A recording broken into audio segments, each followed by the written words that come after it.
La Chine a un carrefour critique de l'histoire. La Chine doit-elle envahir Taïwan le plus tôt possible? Si la Chine n'envahit pas Taïwan en 2025, elle s'écroulera dans 5 ans, comme l'URSS en 1990. La Chine a 20 ans de retard par rapport à Taïwan quant aux puces électroniques de nouvelle génération. Dans 5 ans, et peut-être moins, n'importe quel hacker pourra bloquer l'industrie chinoise, les hôpitaux et même l'armée chinoise avec des puces de Taïwan. Et ceci sans mettre les pieds en Chine. En plus de Taïwan, la Chine compte 7 talons d'Achille, 7 grandes faiblesses. 1. Le Vatican. 2. Le chômage des jeunes. 3. La Chine n'a pas d'idéologie. 4. La barrière de la langue. 5. La solitude du président Xi Jinping. 6. Les villes fantômes en Chine. 7. La Chine n'a pas une milice connue. 1. Le Vatican. La Chine doit prendre ses distances avec le Vatican et les cultes réformés du christianisme. Les Chinois doivent savoir que s'ils sont une grande puissance aujourd'hui, c'est parce qu'ils ne sont pas chrétiens, mais pas athées non plus.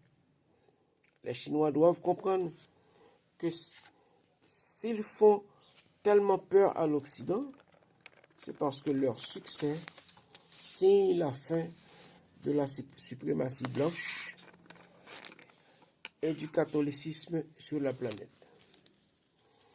Et la chute de l'URSS a commencé avec la visite de Jean-Paul II en Pologne et l'appui du Vatican au mouvement syndical polonais contre le système soviétique. Il suffit d'1 mois de manifestation en Chine pour que le Vatican inaugure un narratif contre le Parti communiste chinois.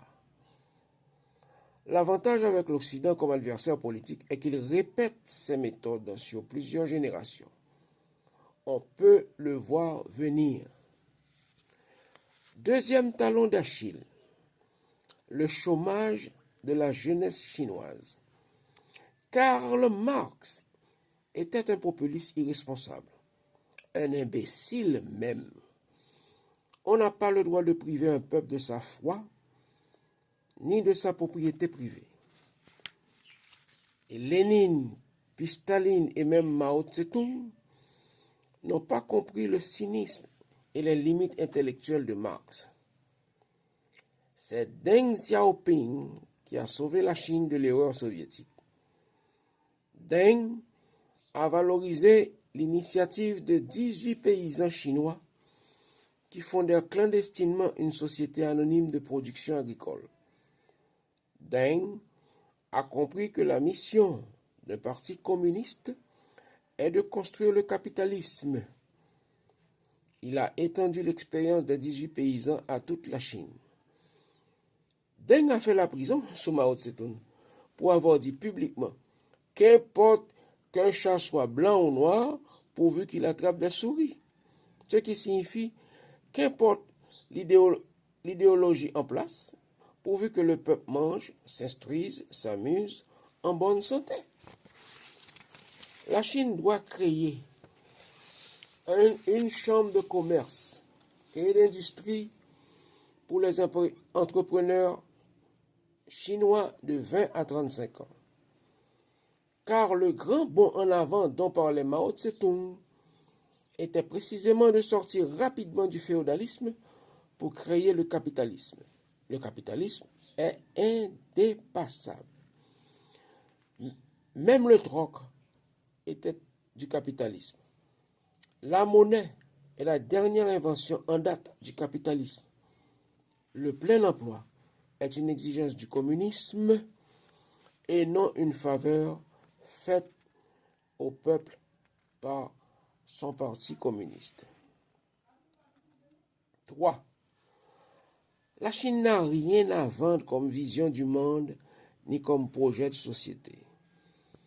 Quand on achète un produit américain ou occidental, en général, on n'achète pas un bien de consommation.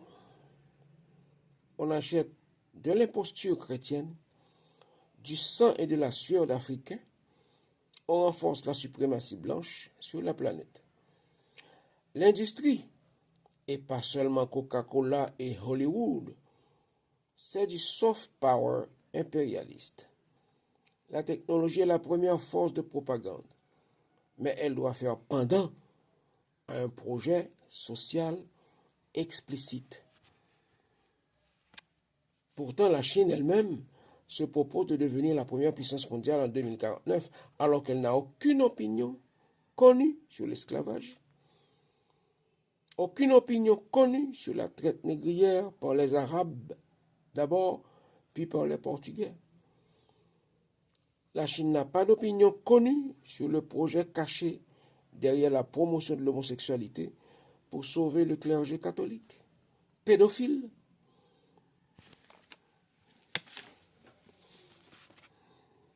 La Chine n'a pas d'opinion connue sur les dangers de l'intelligence artificielle elle-même, ni sur les causes obscures des 2 grandes guerres mondiales, ni sur l'imposture catholique, ni sur le cosmisme pour expliquer cette course des nations vers la conquête spatiale. De plus, la Chine ne vend pas Confucius à ses clients. La Chine ne prend pas au sérieux la capacité de nuisance du christianisme anti-essénien made in Vatican. 4e tendon d'Achille de la Chine, la barrière de la langue. La Chine ne sera jamais respectée comme première puissance mondiale si l'anglais demeure la première langue internationale. La Chine doit opter pour l'orthographie latine et poser comme condition pour aider un peuple en difficulté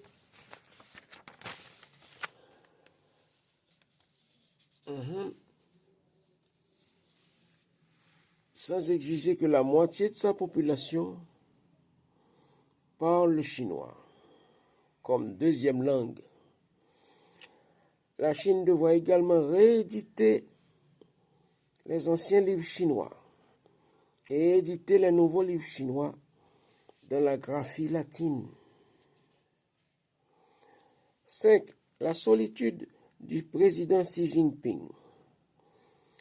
Un pays dans lequel un parti communiste est en train de construire le capitalisme se doit de projeter une image collective du pouvoir.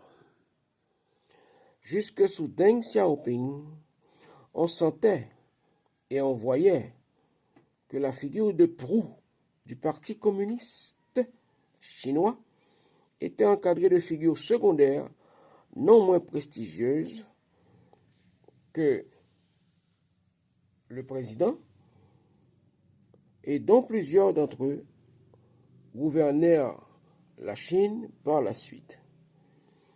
Qui ne se souvient pas de Zhou Enlai, Yang Shongkun, Jiang Qing, Zhao Ziyang, Hu Yaobang, Lin Jiannan, Li Peng, Lin Piao, Jiang Zemin, Liu Shaoqi ou Hua Guofeng. Je ne parle pas de démocratie, ni de gouvernance collégiale, mais d'une image plurielle, d'une image d'équipe au pouvoir qui faisait le prestige de la Chine. Entre autres, 6 des talons d'Achille de la Chine. Les villes fantômes en Chine. Le chinois calcule sur long terme. Mais quand on pense sur long terme, il ne faut pas négliger le court et le moyen terme. Tout comme pour l'exigence de plein emploi, un pays capitaliste dirigé par un parti communiste se doit de loger même ses animaux. La Chine loge et adulte ses ours pandas. Elle a le devoir de loger mais tous ses citoyens sans exception. Sans luxe peut-être, mais avec commodité minimale. Et après, avec confort minimal. Un calcul sur long terme doit être une chaîne de calcul sur court terme et moyen terme. L'ingénieur et professeur d'économie que je suis pense que ces villes fantômes peuvent abriter des immigrants africains et asiatiques, et même sud-américains, latino-américains. Okay? Et éviter que les boat people africains se noient dans la Méditerranée. N'oublions pas que la Chine souffre d'un sérieux problème de population qui sera bientôt un problème de main-d'œuvre et de consanguinité dans sa population. Donc, les dirigeants chinois ont de quoi accueillir et loger des immigrants africains, outre les sans-abri. Les sans-abri chinois, des immigrants africains, asiatiques et latino-américains, et prévoir des emplois pour eux. Ces emplois pourraient être définis sur 15 ans renouvelables, sans droit du sol pour les enfants, sans droit de propriété pour leurs parents. Pour cela, l'État chinois doit acheter toutes ces villes fantômes et les confier à la gestion des jeunes Chinois au chômage, moyennant rémunération. Par exemple, la Chine nécessite beaucoup de main-d'œuvre pour convertir ces déserts en espaces habitables et cultivables. Pour un socialiste, chaque problème peut être converti en un atout et un avantage. C'est-à-dire que pour l'immigration, la Chine peut donner des exemples à ceux qui veulent expulser leurs migrants. D'accord? Donc, on définit un contrat sur 15 ans avec un an de préparation pour l'apprentissage de la langue, pour l'apprentissage des coutumes chinoises, d'accord? Et pour une préparation technique pour des postes précis. Donc, ensuite, l'émigré s'engage à créer une petite entreprise familiale ou amicale dans son pays. Donc, après 15 ans, cet immigrant aura accumulé un capital en liquide, non seulement en liquide, mais un capital en investissement, ok, et en termes de petites entreprises dans son pays. 15 ans seulement. Et tout le monde doit rentrer chez soi. Chaque fois qu'une génération de migrants accomplit 15 ans, elle part. Et on embauche une autre quantité de migrants. D'accord? Donc je répète, pour un socialiste, chaque problème peut être converti en un atout et un avantage, parfois majeur. 7. La Chine n'a pas de milice connue. Ce qui fait la force d'un régime fort, d'un pays, okay, c'est pas son armée professionnelle. Dans une guerre, une armée professionnelle sera toujours battue par une armée de volontaires. Okay? On parlera de Macoute, de Tonton Macoute, de tout ce qu'on veut, mais une milice, le milicien meurt pour ses leaders, tandis que le militaire veut conserver un poste rémunéré. Aucune milice avec une idéologie sérieuse ne peut être vaincue par une armée régulière. Et aucune armée régulière ne peut vaincre une armée, et comment dirais-je, une armée de miliciens. D'accord? Donc, la Chine doit avoir une milice connue. Il ne faut pas confondre une milice et un service secret. Il ne faut pas confondre une milice et un service d'espionnage. Non, c'est deux choses différentes. On doit connaître la milice, mais elle doit être en civil. OK? Et cacher son arme, d'accord, toujours. Tandis que le militaire est en uniforme, on le voit. La milice doit se fondre dans la population. D'accord? Et n'avoir rien, ou du moins n'avoir pas de compte à rendre au service secret, sinon aux dirigeants chinois. Donc, c'est une petite faille. On doit savoir que la Chine, que des civils chinois peuvent défendre leur pays. On doit les noyer dans la population. En conclusion, nous pouvons dire que nous, les intellectuels, qui maîtrisent, enfin les intellectuels de par le monde, qui maîtrisent la partie ésotérique de la science,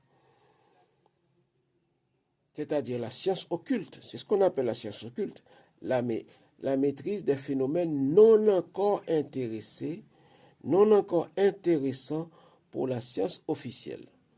Donc nous, on nous appelle mages, magiciens, tout ce que vous voulez, occultistes, ok?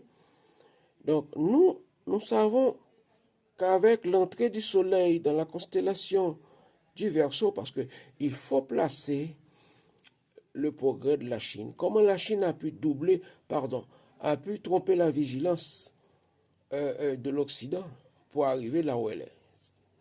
C'est une question à poser aussi. Et la science économique ne peut pas y répondre. D'accord? Mais la science non officielle peut y répondre. Donc nous savons tous que l'entrée du soleil dans la constellation, alors nous savons tous, nous, les occultistes, j'en suis un, que l'entrée du soleil dans la constellation du Verseau, avec cette entrée du soleil dans la constellation du Verseau, l'humanité connaîtra un soulagement total et durable de ses maux. L'ère du Verseau est l'ère de tous les possibles positifs pour l'humanité et la planète Terre.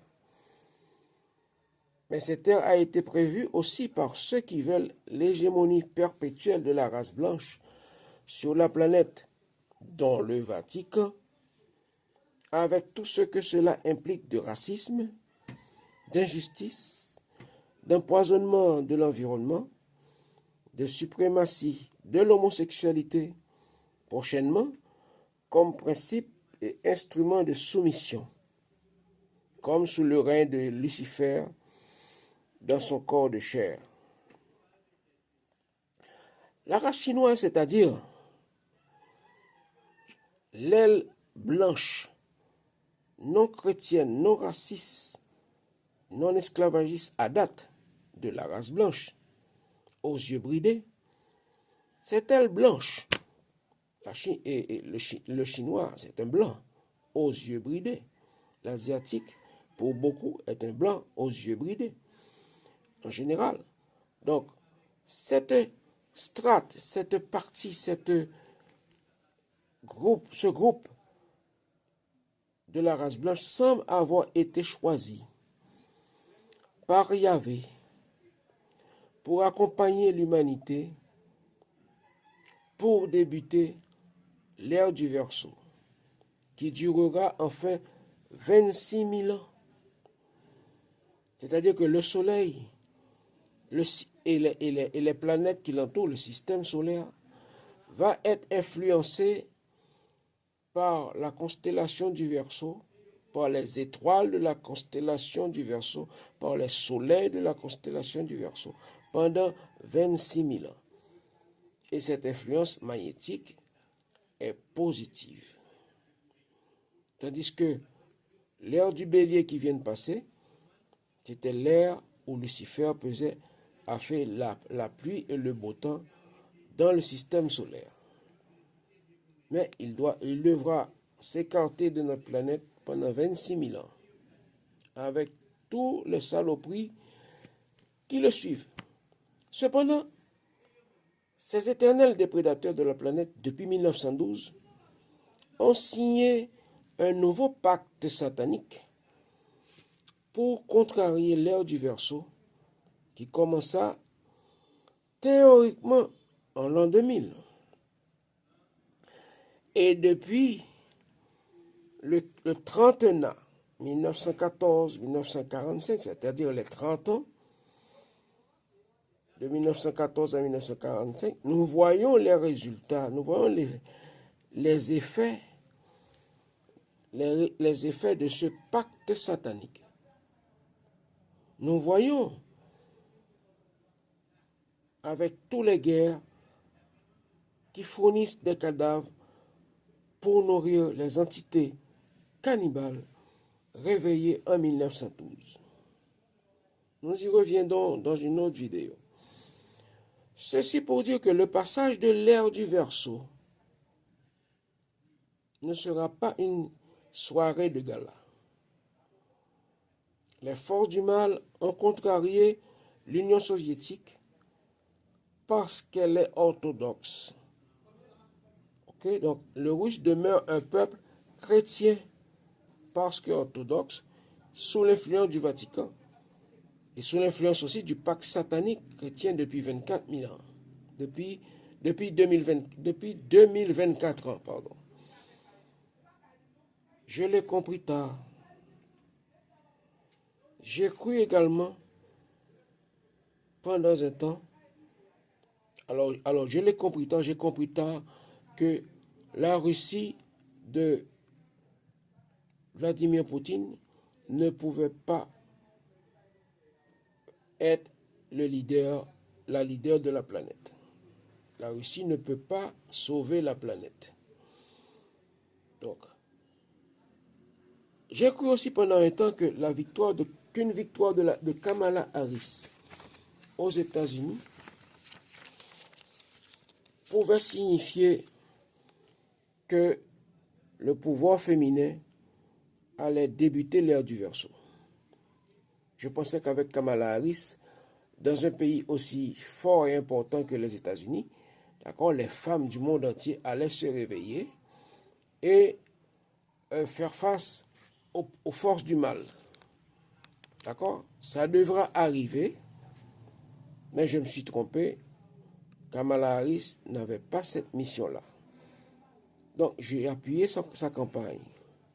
J'ai aussi fait un appel du pied à la Russie dans des vidéos, comme je l'ai fait pour la campagne de Kamala Harris. Il nous reste donc la Chine, non pas comme unique espoir, mais comme l'espoir le plus immédiat, le plus évident, le plus réaliste. Amis internautes, je suis Henri-Claude Innocent, ingénieur civil, professeur retraité de physique, de sciences sociales et de langue vivante. Je lutte depuis l'âge de 16 ans, 1973, pour la fin de la misère dans mon pays, Haïti. Initié franc-maçon en 1983, devenu vénérable maître maçon en 2020, j'ai découvert Yahvé, en dehors de toutes les religions et de la franc-maçonnerie elle-même. Et notamment, j'ai découvert le complot de tous, c'est-à-dire religion monothéiste, religion polythéiste, gouvernement, de tous depuis l'Égypte luciférienne des pharaons, pour faire oublier Yahvé comme le maître incontestable et incontesté de nos vies et de la vie sur la planète. Yahvé est un Dieu non antiraciste, anti-esclavagiste, anti-misère, anti-corruption, anti-vice. Malheureusement, Yahvé assassiné trop tôt par son fils Lucifer dans le choc des titans qui a détruit l'Atlantide et a créé les continents, les océans et les archipels. Donc Yahvé n'a pas eu le temps de laisser un culte à son nom. Donc, le code d'Amundaria existait avant le judaïsme. Ce n'est pas Moïse qui a fait connaître Yahvé. Yahvé est connu depuis le code d'Amundaria. Et souvenons-nous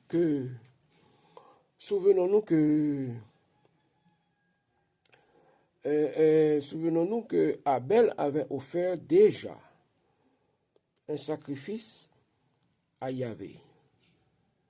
D'accord? Donc c'est une anecdote pour vous dire que Yahvé était déjà ce qu'on connaît comme l'Esprit Saint. Il était déjà mort. Il est devenu l'Esprit Saint. Et on lui offre des sacrifices depuis Abel et Caïn. Vous pouvez dire, mais pourquoi ce monsieur, soi-disant socialiste, parle de la Bible? Je suis maçon aussi, et j'ai une formation biblique que j'ai comprise à l'envers. C'est-à-dire, je n'ai pas répété ce que les témoins de Jéhovah enseignaient dans leurs livres. J'ai compris que Jéhovah n'est pas Yahvé, mais pas du tout. Jéhovah est l'ennemi de Yahvé. D'accord? Et ce que le Vatican a fait du cadavre de Jésus, ok, Emmanuel de Nazareth, n'est pas Yahvé. Le Nouveau Testament est un coup d'État contre Yahvé. Ok? Et même Mahomet, avec toutes ses bonnes intentions pour dire qu'il a voulu rétablir la religion qu'on avait oubliée, Mahomet a changé le nom de Yahvé. C'est de Yahvé que ça parle. Et je ne crois pas que Yahvé avait été aussi brutal avec les femmes, comme l'islam le veut. Un homme qui frappe une femme devient une femme. Donc, que Yahvé protège et bénisse l'aventure chinoise et que les Chinois comprennent que la Chine ne peut pas se sauver seule sans sauver l'humanité. Qu'il en soit ainsi. Henri Claude Innocent, le 14 décembre 2024.